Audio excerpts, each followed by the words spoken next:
బొమ్మల ఆట అని తెలుసు,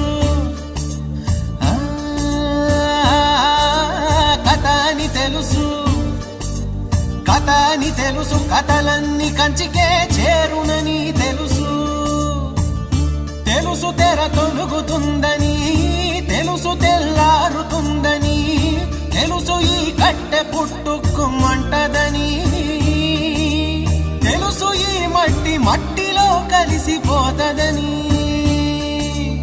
ఇన్ని తెలిసి ఇరకాటంలో పడిపోతావు ఎందుకని? మాయా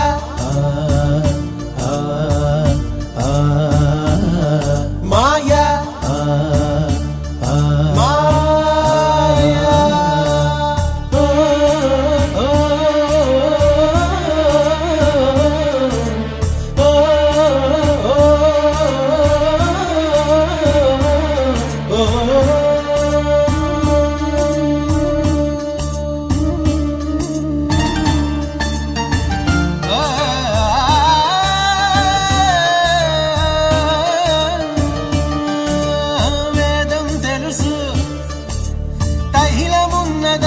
దీపమను